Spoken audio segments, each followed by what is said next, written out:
Hello, folks, and welcome to another live broadcast of our Strange New Worlds discussions. It's probably going to be the last one because I don't think this season's coming. This show's coming back for season two. I really highly doubt it. No, haven't they already started filming in season two? I thought. Oh, have They they? just wrapped it. They Oh, just wrapped it. jeez. Yeah. Yeah, yeah. Oh, well, I guess I'm looking forward to season two. All right. So we get to do this all over again. Well, you know what? It's going to be better. There's going to be more old familiar stuff. That's for sure. TOS reboot. TOS reboot.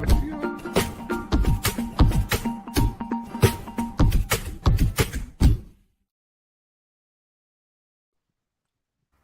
Okay, the season finale is basically just a remake of Balance of Terror. And it's one of the best TOS episodes. Some people would argue it's the best. It's definitely in the top five.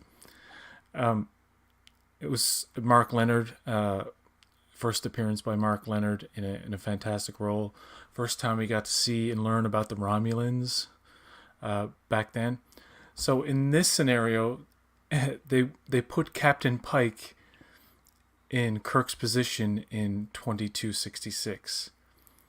Pike gets a visit from his future self, all in the maroon uniform, and he says, Pike, if you try to change your fate, which, by the way, I didn't know he could change it. I thought it was just like Klingon time crystal said, this is how it is, and you can't change it. I guess that's not a thing anymore. But that's okay. That's okay.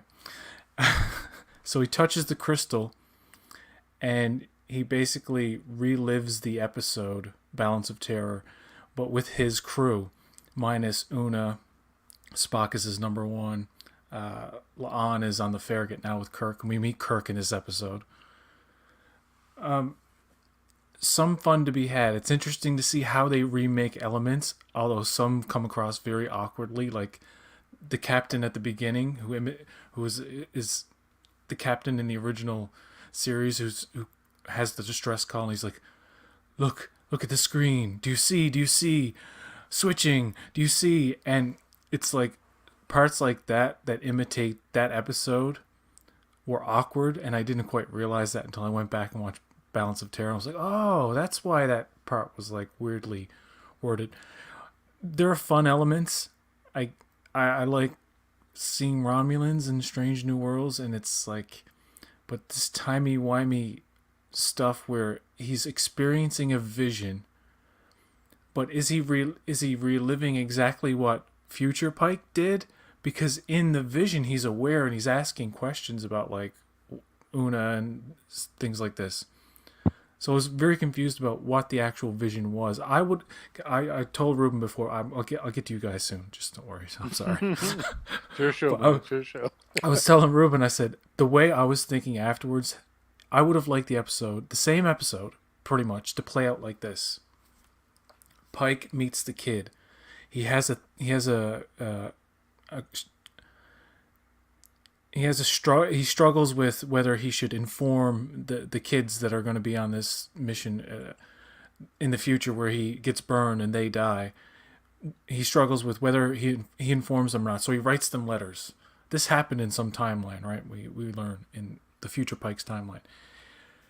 And as the years went on, he didn't give up he didn't have the accent. He didn't give up his captaincy to the Enterprise. And by 2266, he finds himself in this situation with the Romulans. By the way, there's no time traveling Pike yet. It's just a linear story. Like 7 years later, it's 2266. The audience is like, what? You're jumping ahead? 7 years? This is different. Okay. So it's a different timeline now. Obviously.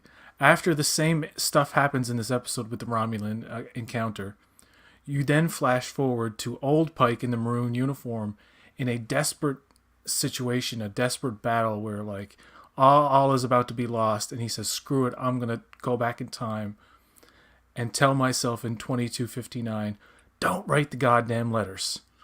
And that's how the episode ends. But the way it plays out, where he's in like a fantasy or like a vision of sorts, I felt there were no stakes. That was the biggest problem for me. Now I'm going to shut up for 40 minutes. Yeah. Take it away, guys. I had to get it out. Dude, so I thought this was one of the best episodes of Trek that I have watched lately. I cried twice. I had tears in my eyes when Nurse Chapel was talking about Spock's injuries. I also had tears in my eyes when Captain Pike was telling Spock how much he meant to him.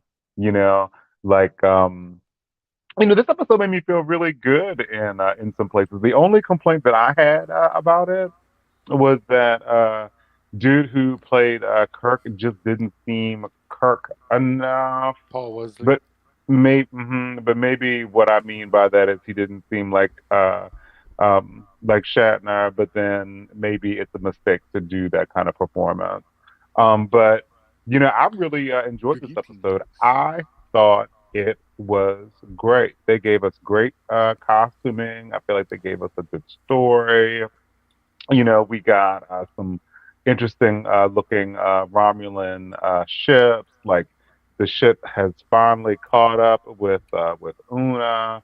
A lot happened in this episode, even though you know it didn't really happen. You know, It's a what if. um, It's like a Marvel what if almost, where yeah, it's like, okay, cool, but this doesn't really mean much mhm. except for Pike shouldn't change his future. Like, how does that work? Come on, it's like he couldn't change it in the first place. I mean, it's a set. That's what I thought, but I guess he can have a thought and like everything. TOS doesn't happen. I don't know. It's like Ruben, what did you think? To me, it was just another episode of the show. It was not. It was. I don't know what to say anymore. It's just kind of a show that exists. At about the 30-minute mark, I was checking the time and just going like, let's just get on with this. Like, none of this is gonna matter. He's gonna go right back in time, and none of this is gonna matter. So who cares? I mean, unless they're gonna do something bold and actually like screw up Spock. Like I was like, wow, what if they just like they don't give an F and they say screw it. This is an alternate timeline. Guess what? Spock's done. Boom. This is a different timeline. I would be like, that would actually impress me. That would actually be take some cojones and break away from just repeating the same things over and over, remaking See, episodes now. Like at this point now, they should just do a full blown remake of TOS and remake every episode scene for scene, one by one. Just screw it. I mean, who this cares? was the experiment. It's like, let's You see if we know, can do it. It's like, it just all seems so pointless to me. And then the fun, and then again, I just kind of laugh at the show now. They go 7 years in the future, everybody looks exactly the same, like exactly the same, except Lon let her hair down in 7 years. That's it. Ortega's same haircut, same look. Oh wait, she switched sides. She's sitting on the right side now, not the left. Like nothing.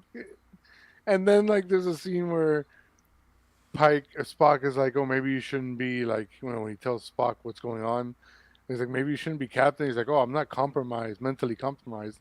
I'm like, yes, you are. You have a 7 year gap of memories. You are a liability right now as a captain. But yeah, I didn't. I mean, it's just this show's like, just boring to me. That's the word that always comes to mind. It's just really boring. Nothing of interest really ever happens. Like there's no like deeper idea to really, even though the worst TOS episodes, the concept behind it was like, oh, what if, this is like time crystal, magic easy button that lets me time travel whenever I want and do this whole it's a wonderful life storyline that doesn't really matter. PE says, I'm more with Braxton on this one. I really enjoyed it. And also had tears in my eyes at some points. Yeah, dude. This one was a tearjerker, dude.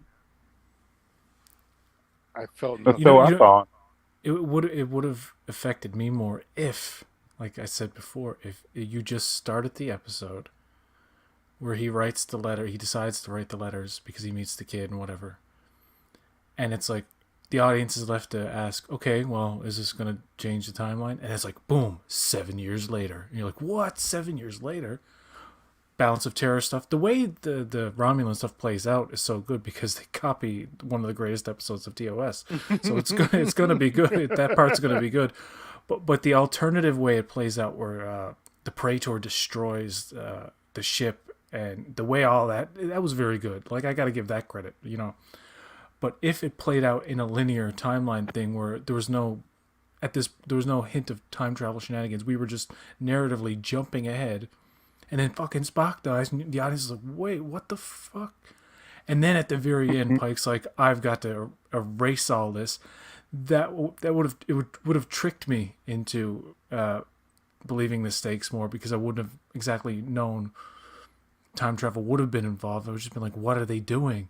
This is interesting. Oh shit, this is like Balance of Terror, but with Pike and his crew, and then it gets fixed at the end. It still would have been like, okay, it never really happened, but at least you got to experience what the future Pike experienced, as opposed to Pike being in a vision saying, "Oh, where's Nuna?" and you know, like telling Spock, "I'm not supposed to be here today," like all this stuff. You know, I don't know. I'm just trying to find solutions, because I see a really good episode in there. Like, I understand why people are really hyped for it. Like, what a great ending. I'm like, sometimes when Trek leans on the references so much, and I think the intentions are really good. Like, hey, we're doing it. We're doing one of your favorite episodes. Gee whiz, guys, you gotta love that. You can't complain about that, huh? I was like, yeah, we can. Sure, we can. If it's you know, it's derivative, and it's not. Like I said, there's no stakes. I get why people are emotional at the Spock stuff. Like, I don't get it, because these characters have barely spent any time together as far as we've seen. And then they jump ahead 7 years, and we're supposed to be like, oh, I guess they did more stuff together. Who knows? We don't see any of this. Spock and Pike have known each other for like 5 or 6 years now, I think. Right, but we never really get a sense of that. Even before 2266. In the episodes. Yeah. They're usually damsels in distress, which is ridiculous, because you can't kill either one of them. They have super plot armor, beyond plot armor. Do you think they're going to drop this whole Pike's destiny thing? I mean, you really need to stop at some point, I think that'll be gone now, you know, especially since he knows that, you know, by sacrificing his own life, that, you know, Spock will be able to continue and do all the great things that he does, you know, like he was talking about, oh, how the war is still going on. I feel like that older Pike was probably 20 years older than our current Pike. And he's like, oh man, like the war is still going on. Millions of people have died. Like, and we know that Spock, you know, like, you know, is a key piece of unifying the Vulcans and the Romulans. So, like, yeah, you know, Spock's life is, you know, really, really important. So, like, besides, it's like more than just a personal bond between the two. It's also like the really important work that Spock some people has are just to do. that important to galactic history. And if they go to, well, Spock, you know, Galaxy might end plot. How fresh for new Star Trek. It's end of the world stuff. It's brand new. Nobody's done it before. Totally fresh. A CG shitstorm of copy paste ships battling at the end. Oh, listen, how great! I have something to say about that. Okay, are the Romulans really that stupid? Do they not know strategically like what Federation ships look like? Can they not scan and see the capabilities? Can they not look out the window? Can they not know that these ships are unmanned, kind of cargo fucking bullshit ships? and Kirk is like, hope this fools them. Duh. I was like, what? Anyway, I'm sorry. It's like, hope it fools them. I'm like, no. I mean, if they're idiots, sure, I guess. But the Romulan the other Romulan dude is like, I called our boys like 5 minutes ago, dude. Fuck you. I like that. I'm like, the way they play the Romulans is like, okay, these are definitely Romulans. Like the Praetor, she's like, kneel before me, like kneel before Zod. And he's like, Pike's like, no, thanks. Shut up. No, it one of the good things about the episode, it shows like sometimes pursuing peace at all costs will fuck things up. Like sometimes you it's always like one of the things about Discovery that they introduced about the Vulcans, which some people had complaints about, was the Vulcan hello. it got to a point where the the Klingons were such a nuisance to the Vulcans that's whenever the Vulcans would simply encounter them, they would just boom, boom, boom, boom, start fucking blowing their ass out of the sky.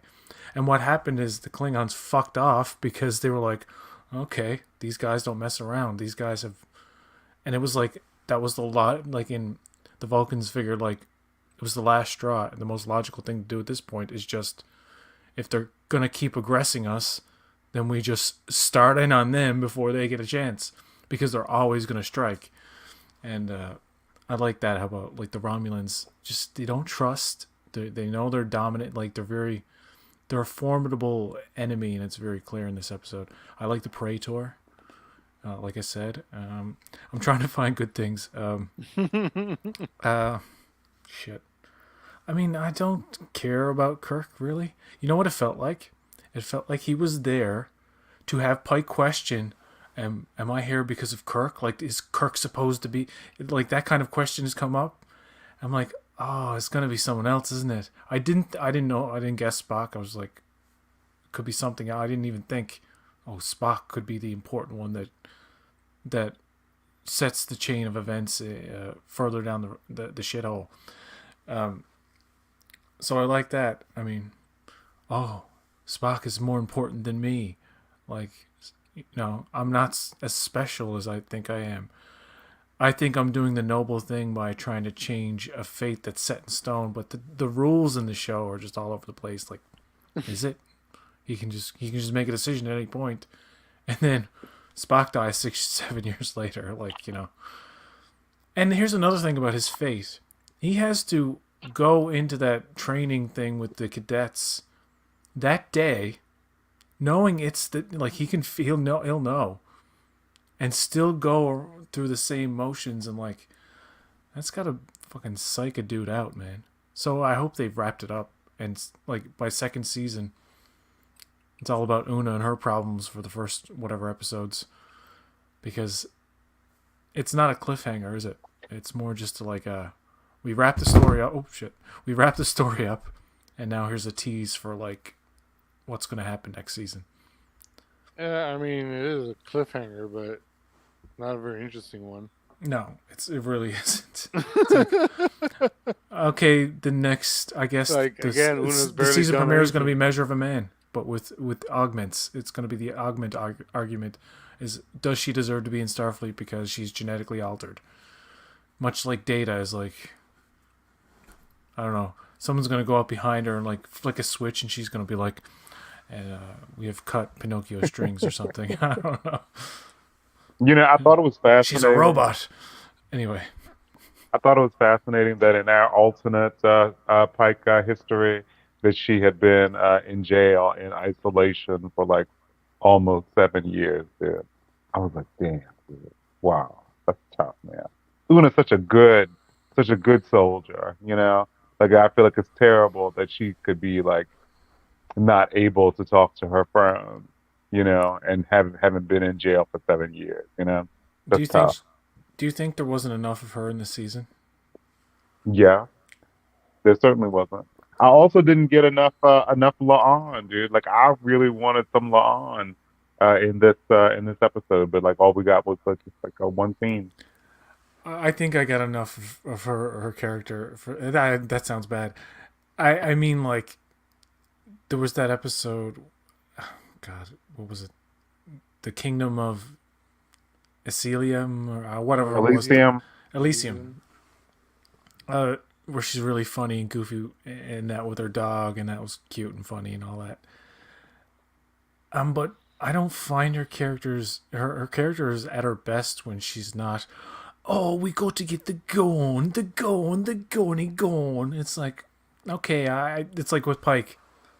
Stop talking about your fate. We know. You had a whole season to deal with it.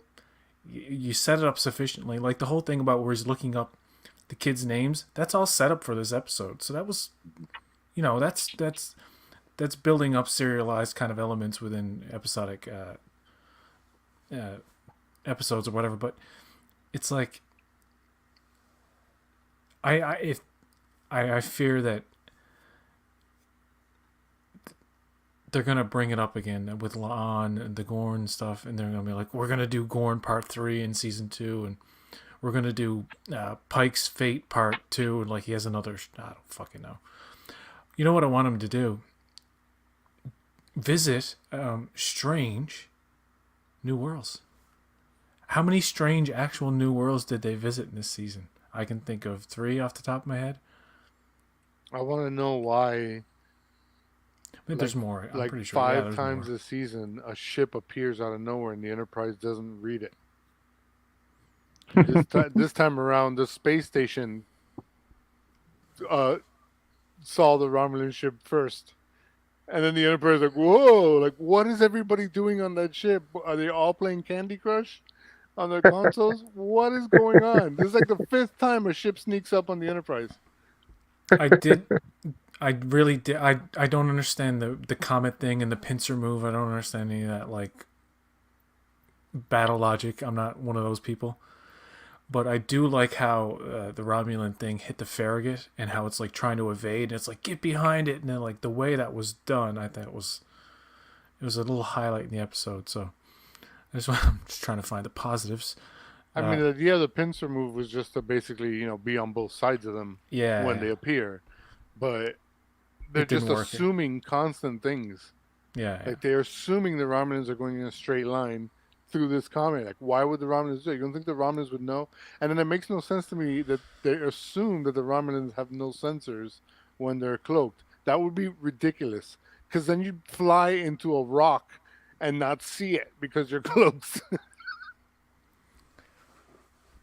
it They just say Yeah. things. They just say things in the episode and then go on, and like nothing really matters. like I said, like I don't understand how the Romulans were they fooled? I don't even know. I can't even were they actually fooled by the fake fleet? Obviously, they didn't see it as much of a threat. Like it didn't seem like it mattered much. They pretty much just blocked a couple of shots. That's what they were there for. Some great La'an stories could be made as well. Following her on her leave of absence, she will be back in season 2, and she will be with Kirk at some point. That's not really much of a spoiler. A character is with another character next season. Kirk is back. They had the slow reboot of TOS continues. But if they want to keep it, consistent with canon as much as they can, I suppose, or they want, I don't know how faithful they're going to be. But Pike and Kirk can't meet because Kirk says I met him when he became fleet captain. So Kirk can be in the show, but he can be with other characters. So, I mean, he could even have an adventure with Spock. There's nothing that said Spock never met. I don't think Kirk until a certain time. So, Dude, nobody has mentioned yet that we heard Scotty's voice this week, dude. Oh, I was about to bring that up because I when I saw that scene, I was like, somebody who's watching this that knows nothing about Star Trek is probably like, why did they hide this guy's arm? Why is it just this guy's arm and his voice? Like, it's so What does awkward. it sound like a cartoon puppet off screen? You know what I mean? And then this hand just like, why did they do it that way? Like, it's so awkward from just like a story non-Trek point of view. It's so weird. It's like they couldn't cast somebody. Like, really, all this time. Dude, I'm excited to see Scotty next season. Me too, because I want it to be a TOS reboot. Do you think they had Hammer there? It's like, okay, we need to have another character for like one season, kill him off, and then bring Scotty in for season 2. It's like, yeah, I think they haven't cast him yet. It's the same thing with Cybok. I think they just had a stand in for the back of the guy's head, and they're like, we're gonna figure this out next season. They have. I mean, they have by now. It's. I was joking earlier. I know there's going to be a season 2, and I'm looking forward to it. 6, count them, 6 out of the 10 episodes of this season, I actually kind of liked. I thought were all right and pretty good. Some pretty good. But there's those 4 that, okay, sure, it's something to watch. But there's so many, like we said before.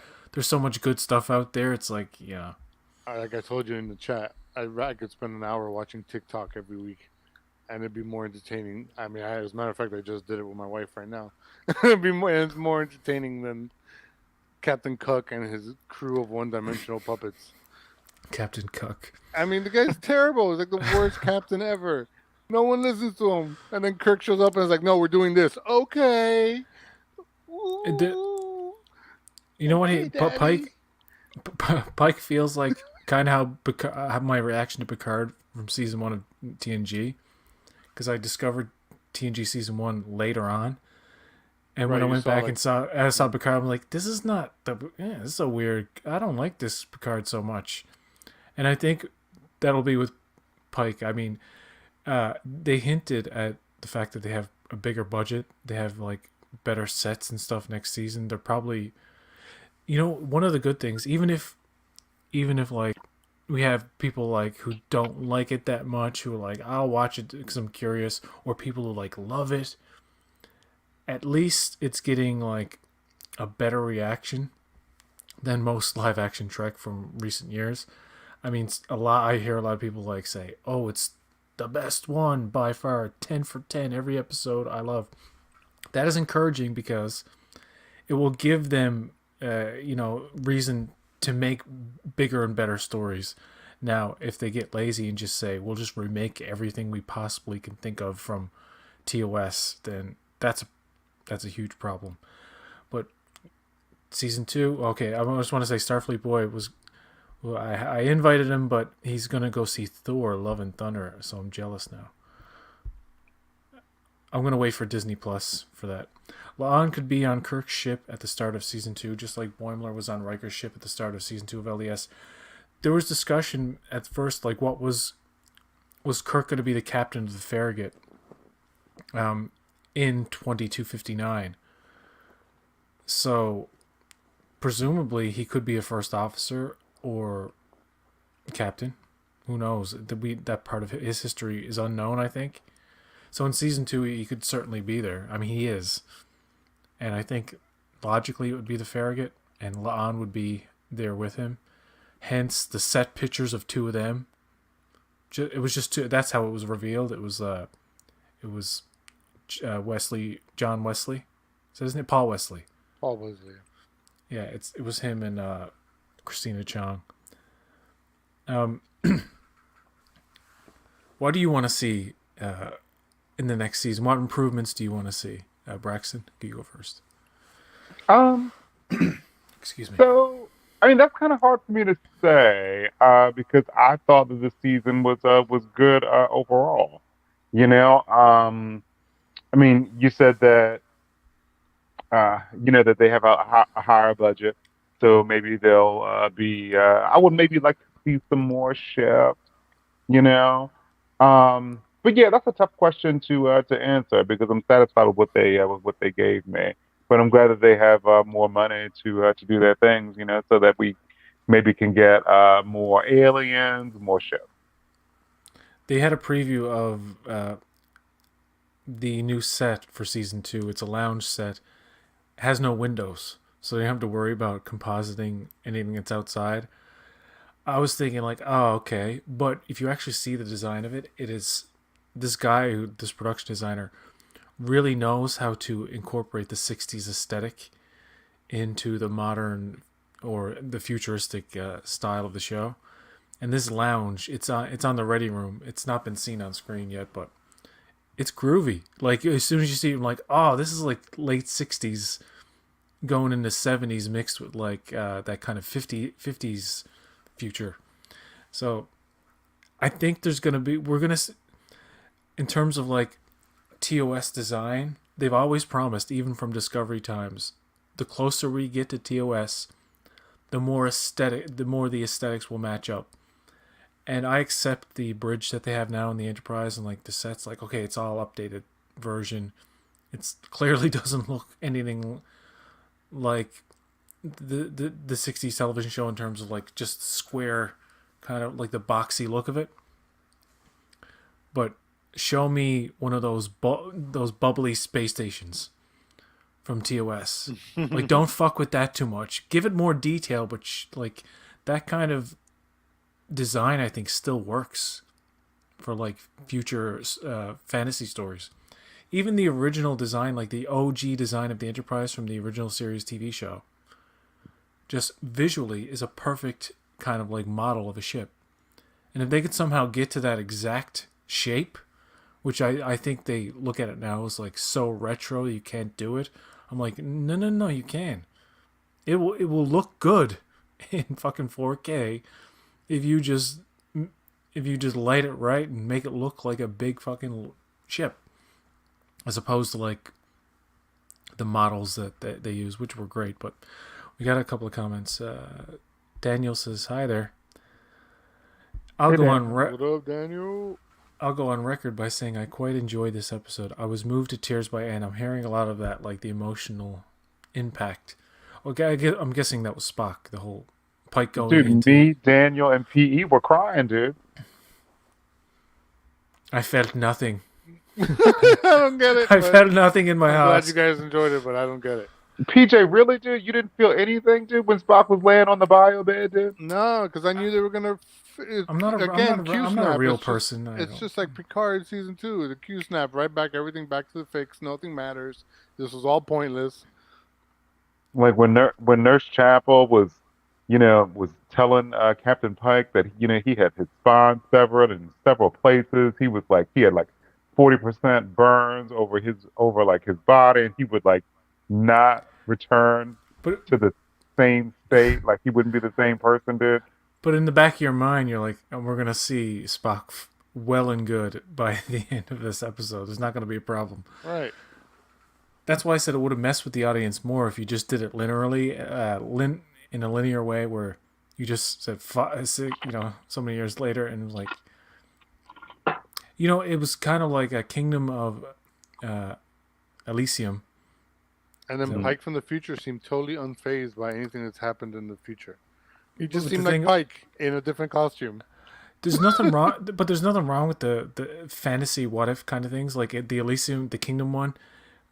But that had stakes at the end, like he had to say goodbye to his daughter, and plus she was cured. It was very weird, Right. like out there, kind of like outer limits kind of situation.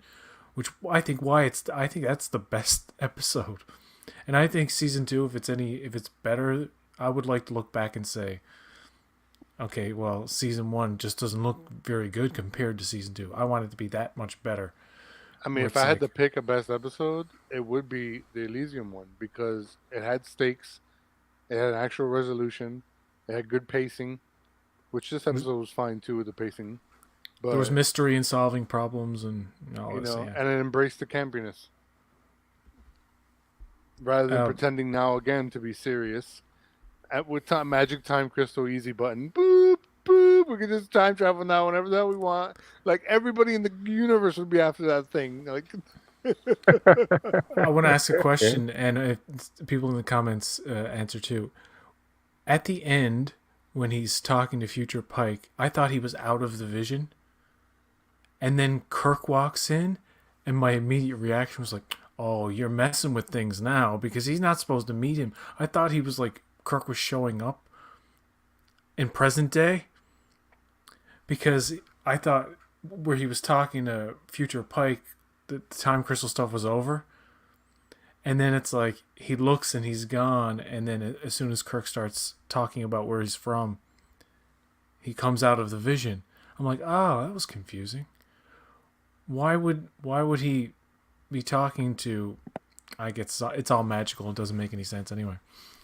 I thought that was kind of weird too, PJ. I was like, oh, maybe he should have told Future Pike that maybe he should hide. But I guess because he's himself, he's like, well, I don't even need to tell Future Pike this because he'll know that he'll need to hide. And when he disappeared before Kirk came in, I thought, okay, well, he doesn't exist now because that timeline's not going to happen. So I'm And like, then oh, the other he like thing faded is- away. You know what I mean? if Pike was, I don't know. Maybe this is just getting to trying to make sense of a lunatic. But like, This if Pike was supposed to write the letters, then that's the actual timeline. So Pike from the future changed the future. Yeah. Like the first timeline was him writing letters and all that fucked up shit happening. Right. And then he goes back in time and tells him, "Don't mess with time." And if you think about it, it never makes any sense anyway, because from our understanding and discovery, the Borath time crystal, if you touch it, that's what happens. You can do nothing about it. And that was the dilemma. That was a part of the conflict within Pike. It's This is from Discovery, right? yeah. Yeah, So I when know he what that start, is.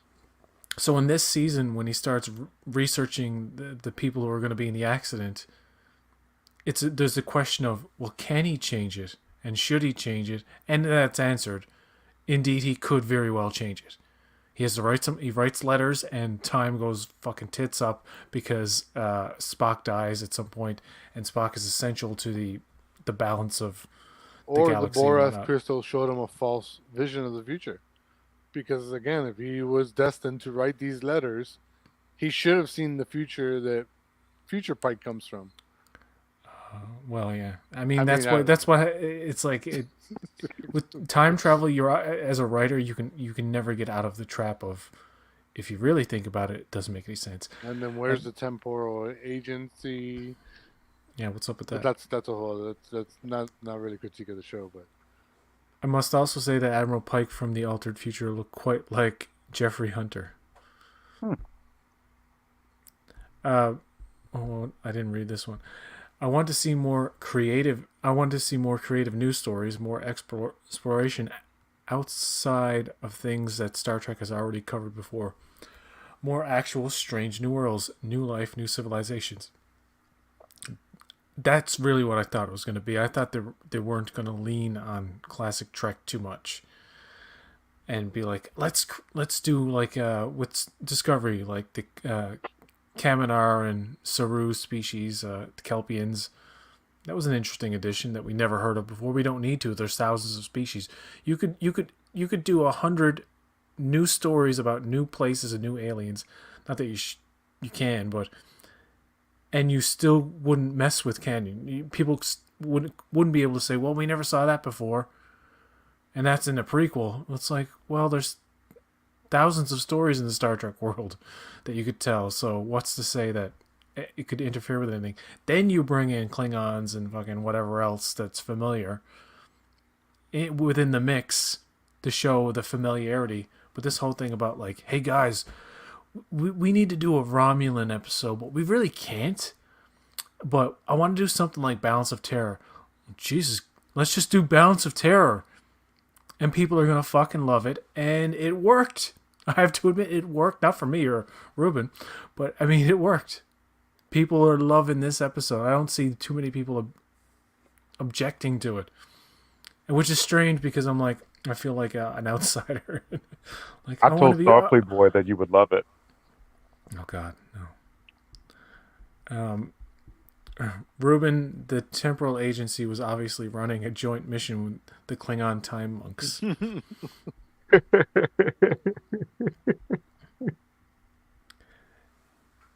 Yeah, what'd you think of the Romulan makeup? I didn't think they needed to have the ridges because Picard did a great job. If Picard did anything good, of establishing the differences between the Romulans. Some of them have ridges, some of them more pronounced than others, and some of them are indistinguishable from Vulcans. So in Balance of Terror, my idea was, oh, they're showing the ones that are indistinguishable from Vulcans, right? But the dudes with the fucking helmets and shit, in my head canon, when I watch it, it's like they got the ridges under there. And it's just, you know what I mean? Like, you can think of it that way. But they do a thing like what they did with If Memory Serves, I think is the name, If Memory Serves, is the name of the Discovery episode where they go to Talos. And you see, the bulbous head aliens redesigned, and they look awful. This is that. Yeah, the Telosians. This is that, but not as bad. It's different from any other Romulan makeup I've ever seen. Picard, I mean, I give Picard credit because that Romulan makeup is flawless in like high def kind of. But in this episode, you can see imperfections and creases, and They do move their. It's a flexible in a sense where they can move their eyebrows and furrow their brow a bit, and the actual foam latex has ridges that kind of accommodate that, but it still looks a bit weird. It just doesn't look as good as the Romulan makeup in Picard. That's I don't know if that's a nitpick, but I don't know if anybody else noticed. The Romulans don't quite look right. Yeah, it looked like. I mean, to me, they looked a little bit funny because it reminded me of like when you hit your head really hard and you get one of those. We call them chichon in Spanish, but I can't think of what it's called in English. You get like you smack your head and you get like a big ass, A lump. bump. And it looked like he just like headbutted something, and maybe it was like a metal fan. And he was like, "Whoa!" before you. The Romulans are idiots to me. They made them very Klingon-like. Oh, just war, fight, fight, fight, enemy, kill, kill. Like that wasn't Romulans to me. They were more sinister than that. But them blowing up the ship at the end seemed pretty ridiculous too, because you're killing a bunch of otherwise loyal officers, to punish one guy, and destroying $1 billion worth of spaceship technology. But whatever. That's just like my own personal little nitpick. I thought that was cool because it's like, oh yeah, this guy wasn't supposed to get caught for fucking with you people, so this is how we deal with idiots, and it's like, it's just showing them like we're fucking crazy, like don't mess with us. It's kind of like what they did with the Gorn. It's like, oh, if the Gorn get a hint that there's human interference in one of their ships, they're like, boom, boom, boom, you're dead. They can be very easily tricked into thinking that, by the way. But anyway, it's right, like flash some lights, and then they're gonna think it's the planet. They need to think it's just some basic monster now because that's all they can do. The Gorn, they messed up the Gorn. I don't mind what they did with the Romulans here, but the costume design. Just talking about the season in general, like the Gorn was a big mistake to me. Anyway, sorry, go ahead. No. I was gonna say that the costume design I thought for the Romulans was great. I really loved their robes. I thought they looked really cool. The recreation or the modern update of that ship, that set is not so far off that it's irritating. It's enough of a it's decent. Yeah, I gotta say that element of it. And I didn't see the flaws in the makeup. I did think it was remarkable that they had such pronounced ridges. I thought that they would look more, closer to Vulcans, in that they wouldn't have those ridges. But yeah, I thought the costume design was great. All right, everyone, I need to head out. Have a good night. Thank you for being here, PE. See you, PE. You have a great night.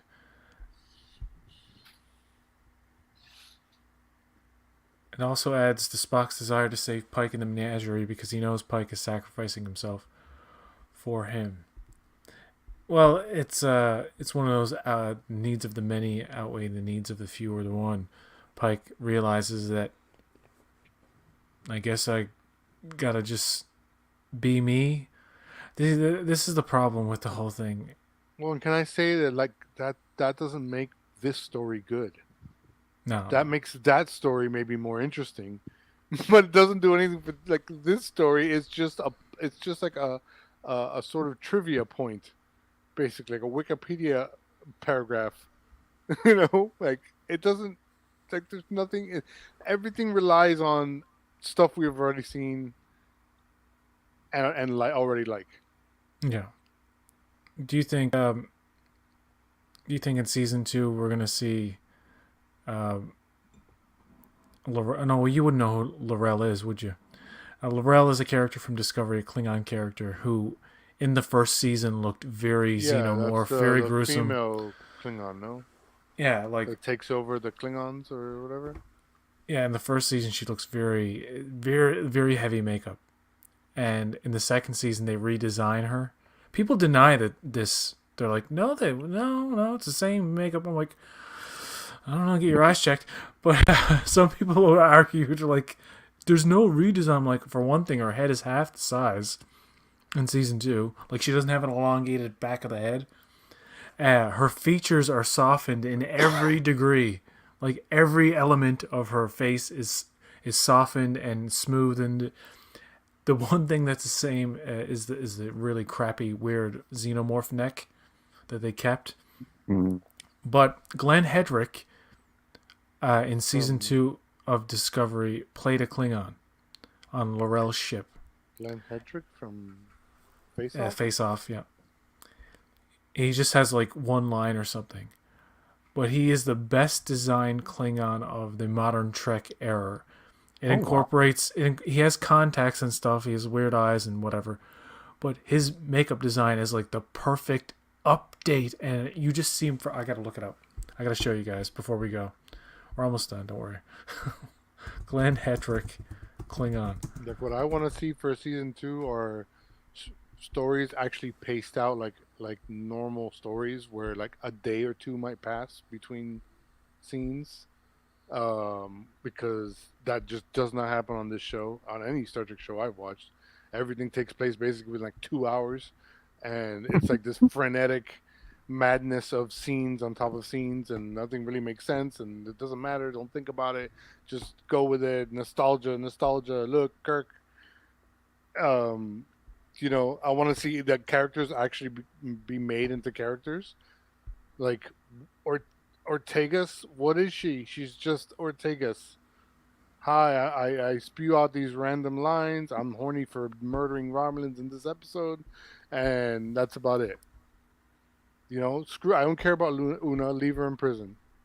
Focus on the Oh, characters you poor already Una. have, and do a TOS reboot at this point. It's like Rebecca Romaine, fire her. I mean, why pay someone like her when you don't use her? She's a very important part of life. You should have not had La'an on the show and made her, given her La'an's backstory and given her La'an's parts and time. Yeah.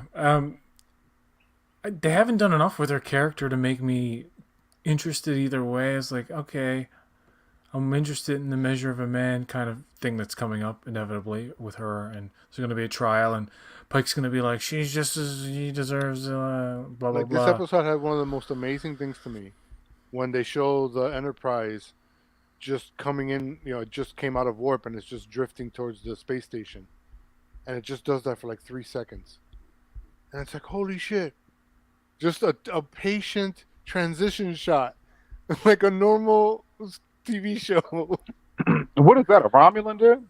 No, that's Glenn Hedrick as a redesigned Klingon from Discovery. What season is that? 2? This is season 2 episode. It's the season finale of season 2. Oh, okay. I only got halfway through season 2. And this is a nice compromise between the redesign. So what I'm thinking, like in season 2 of Strange New Worlds, you could have this mixed with like what L'Orel looks like, mixed with Star Trek 6 type of Klingons with the light makeup, which, by the way, there was apparently a cast member in Klingon makeup who actually looks a lot like one of the Klingons from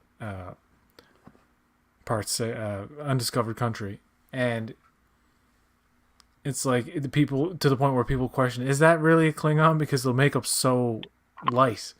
People are like, this is a Klingon in modern Trek? It doesn't seem right. Maybe it's half human or something, you know what I mean? Like, people are really questioning it. So if they want to do good, they're gonna show a combination. They just can't. Like in this episode with the Romulans, you didn't need the ridges. Audience members aren't going to be like, well, those aren't fucking Romulans, those are just Vulcans. Well, the point is that they look just like them. And then you discovered later on in canon that there were ridge-headed ones, and then there were smooth-headed ones, and blah blah blah. It all makes sense if you wanted to. Klingons. Well, they got to. They got to. I know. They've avoided them for so long. They've got to go back. Of doing anything else, and focus group A, B, and C says, we need Klingons. Dude, I want to see Klingons, dude. I want to see them. I don't want to see him Discovery style messed up and just like disappointing. And remember when people were like, I don't like these Klingons? Well, you don't accept change. You remember fucking TMP, man? You remember TMP? The Klingons had ridges then, and people complain. People always bring up like things from the ancient fucking past, It's like, oh, you didn't like an episode of Strange New Worlds? Well, there were trolls back in the TNG days. Here's an article from 1988 or 87 or 86 that says, oh, Trek fans hate this shit. I'm like, oh, the reporter asked 3 fucking people. You know what I mean? Convention goers or whatever, like 3 randos or whatever. So it's like, He's so Captain Cook that he cooks like in half of the episodes. Cooks. Why are they cooking? I don't understand. Ruben, what that's does cooking have to There's men who cook all the time, dude. He's the captain of the ship. He should have people cooking for him. He's literally the head of the ship. He should have 2 chambermaids rubbing his feet every night.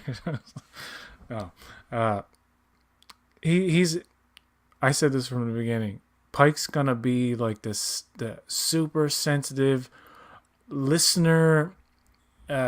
Doesn't impose. There was a point in this episode where Ortegas was like, "Wow, I don't trust him." He's like, "Shut up, shut up in your face." And she's like, "Oh, I'm going to go to HR and say you yelled at me, you aggressed me. I'm gonna get you fired and canceled." but you gotta give it. Pike lost his patience. He's like, I'm under fucking stress. We're about to die. I don't need to hear your shit. But yeah, we need this. And you know what? To even suggest, I think Pike should be a little more macho. People would come at you like, fucking toxic masculinity, man. You gotta watch that shit. You do. You gotta be careful. You can't say, like, Pike needs balls. You can't say stuff like that. You know what I mean? You gotta say, like, I hope he hits people more. I don't fucking know. Like, no, they need to have. They need more fisticuffs. They need to present an actual chain of command on the show that's lived up to by these professional space explorers. Because no one lives up to any sort of chain of command on the show. Everybody just yells at each other and tells each other what to do. Almost no one ever listens to Pike. It's like you don't have to be. It doesn't have to be a toxic masculinity. You can write a good leader, who's just a good leader. I was just referring to the old trope of any masculinity is considered toxic nowadays, which I was kind of joking about. But you know what? Pike is not a bad character by any means. I just want to see more of him in terms of like command and one of the things this episode did do. The Kirk stuff is a gimmick, I think. It's like the actor doesn't live up to Shatner or Pine. I don't know the actor. He could be very good, but I'm just saying. I'm judging by this Paul one Wesley, thing. Man, I watched Vampire Diaries twice. Oh, really? He's Paul Wesley. That's what you get. So that's all you see is the Vampire Diaries guy. Well, I mean, everything I've seen him in, because I've seen him in a couple other things. He's a very. I don't want to like insult the guy or anything, but he's a very one-note kind of actor, you know. So when I saw him, I was like, "Oh, okay, it's Paul Wesley. He's playing." He felt very CW to me. That's what I felt like. And then the worst part to me was when he's standing side by side with Pike, Anson Mount, and Anson Mount's like big, you know, he's like and Paul big Wesley and muscular dude. Mm-hmm. Yeah, Paul Wesley seemed very small next to him, and I was like, "Oh, that's not a good look for Kirk." Paul Wesley has to start working out, dude. Like he's gonna look like a shrimp next to Spock in the TOS reboot. But to be fair, I think William Shatner's like 5'10", 5'9" or 10 or something, and Anson Mount is like 6'1" maybe. So height, whatever. I'm short. I don't care.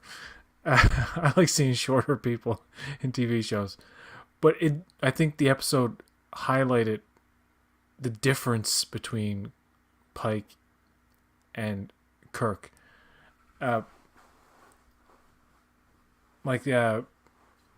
Kirk's kind of like questioning like his decisions, and like, oh, you wanna talk? He's like, I would have knocked their ass out of the sky.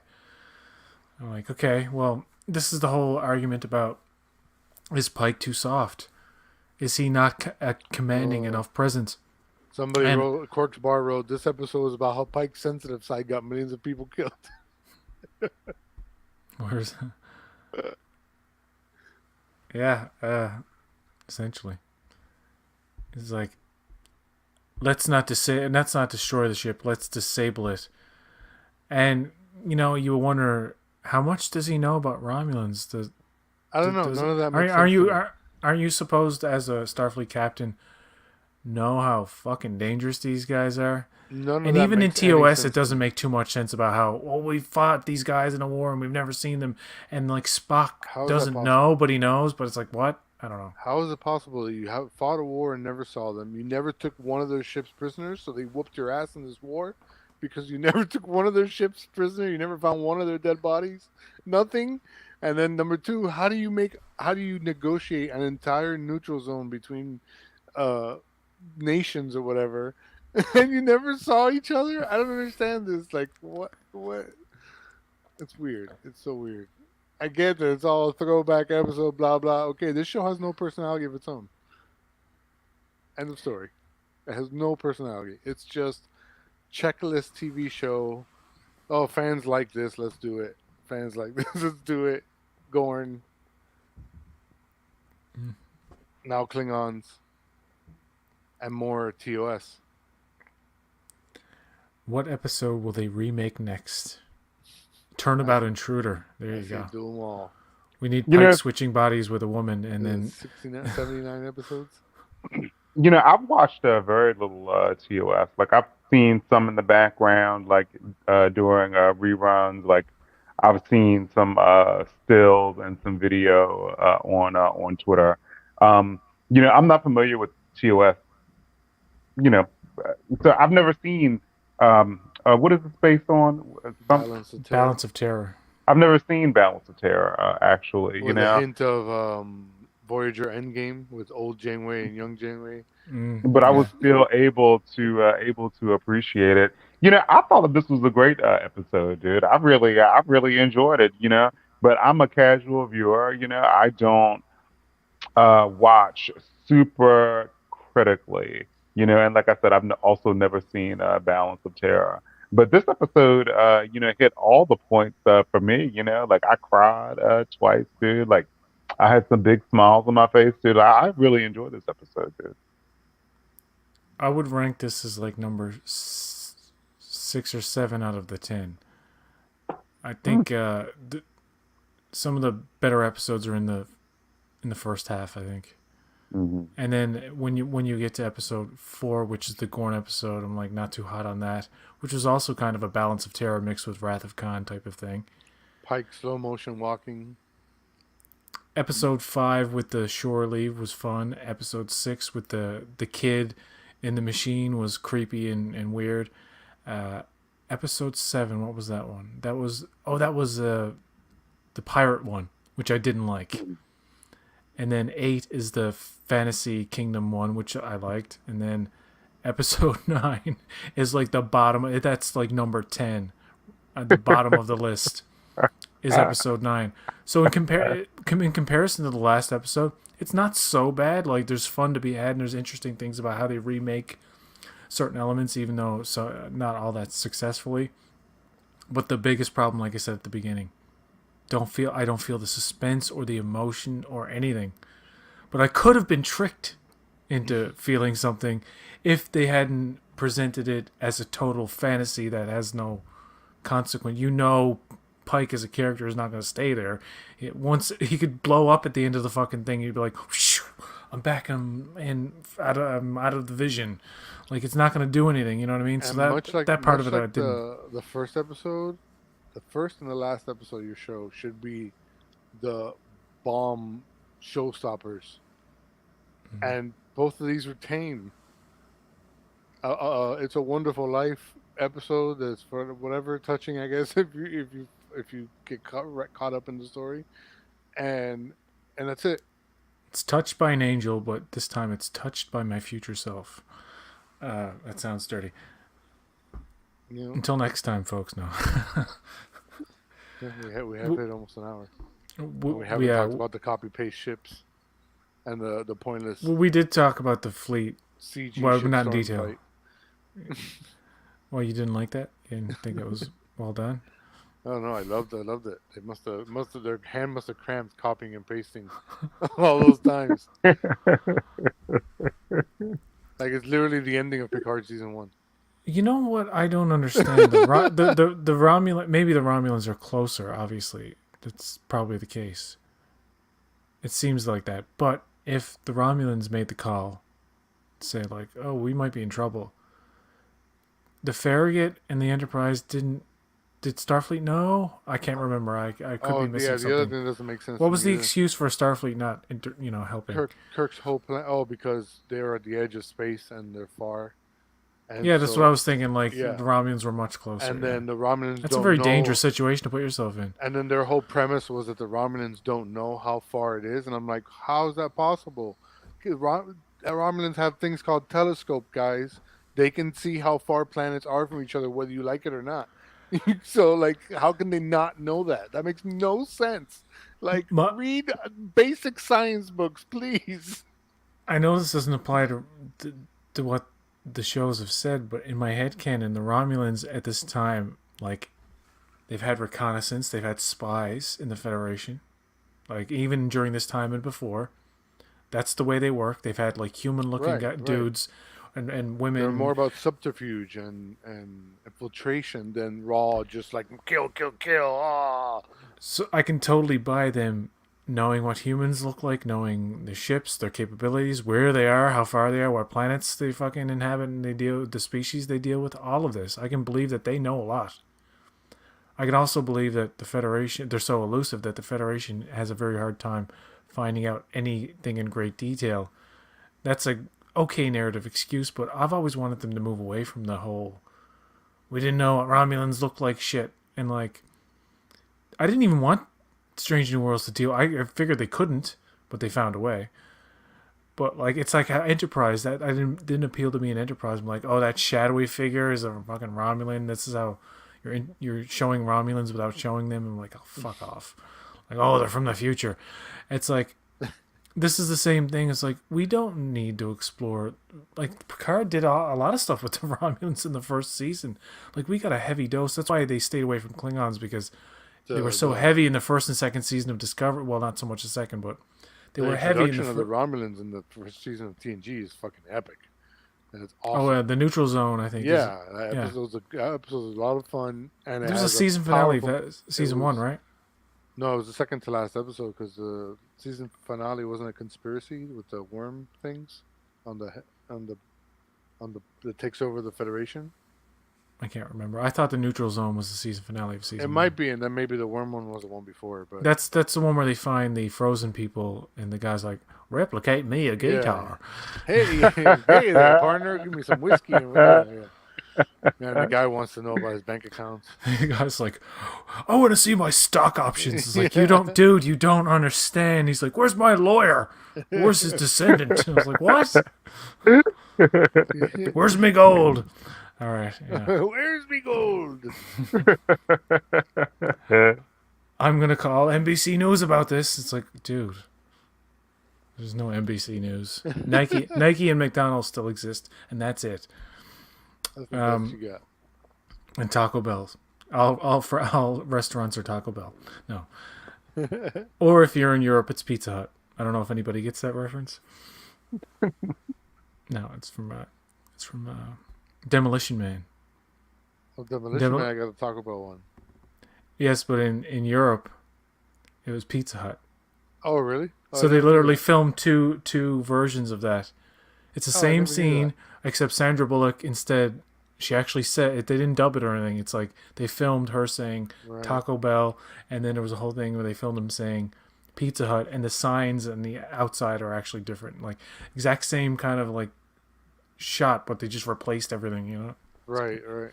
Oh, I never knew that. That's funny.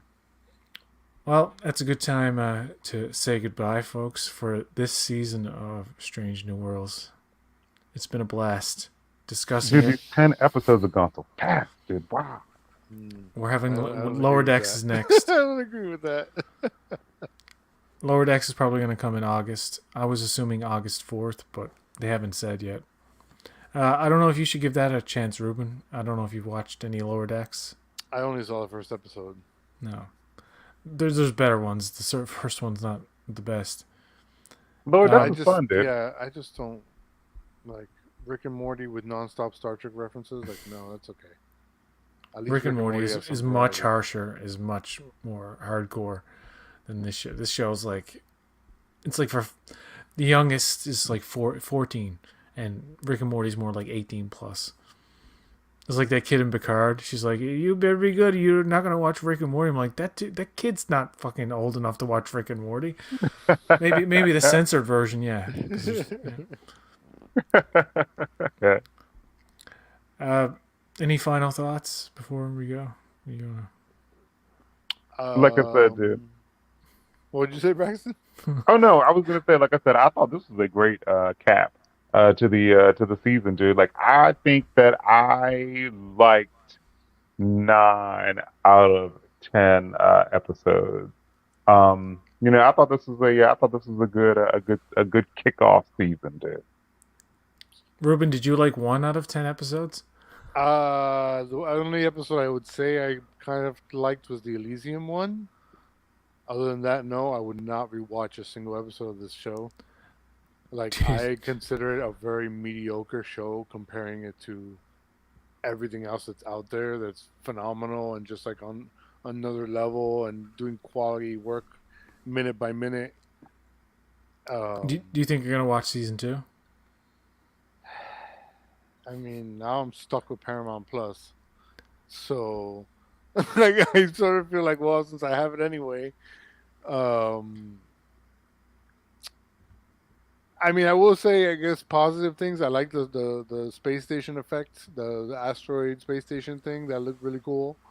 It was actually an effect that was brightly lit as opposed to everything else that's muddy and dark. Um, like the Enterprise looks so ugly to me on the show because it's always so muddy looking. Mm. Um, what else did I like? Well, in the end, and then about the show, I mean, the sets are nice, but again, they half the time they're bathed in darkness for some odd reason. Like I don't know, just a weird show. Um, I probably will end up watching season 2 because at the end of the day, it's still the best live action Star Trek of the new era because it's still better than Picard. It was not as maddening as Picard, although Picard got so hilarious at one point that I kind of just enjoyed it. And well, in Discovery, I never made it past season 2.5, halfway through season 2. So I probably will try pilot of season 2, Mm. but I can quickly tell if a show's going to go anywhere. And just like I knew this season was not going to go anywhere, um, I don't know if I'll watch You were beyond. right. You were right in a way, in some ways.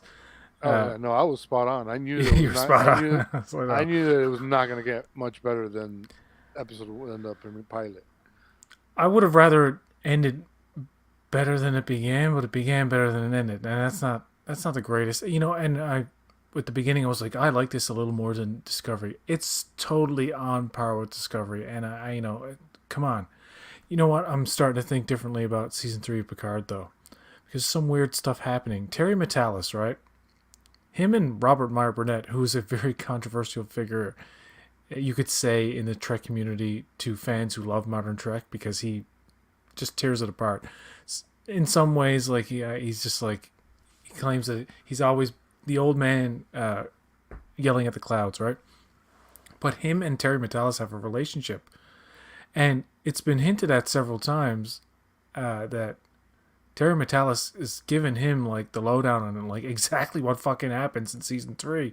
So Burnett was like teasing like, oh, they're bringing back a classic character. I'm doing it. They're doing this, and he's being very vague, and he's saying stuff like, I know this and this. And Terry Metalis is responding and like joking around with him. I'm like, oh, this is like real. Like, why is he getting the lowdown? Why is he so Robert Meyer Burnett? This guy fucking like Such a just hater. just hours and hours of ranting against modern Trek. Is so enthusiastic about season 3. It's concerning because it's so uncharacteristic, and I hate for him to be so enthusiastic about it and then see it. I'm like, fucking Terry, you fucked me, man. It's like they're friends, you know what I mean? Like, and there's so many people in the community that are just like really don't fucking. I don't mind him at all. I watched the John Campea show. Like people. said to me like, "How can you watch John Campea? He's a fucking asshole." And he said this one time, and he said that one. I'm like, I don't care. Like I'm sick of just somebody made a mistake in the past. Now they're I not mean, human. And they don't deserve a chance. Like fuck everybody off. says something dumb once in a while, bro. If you're gonna chastise somebody for one dumb thing once in a Yeah. blue moon, I mean, if there's a pattern of like repetition, that's a different story.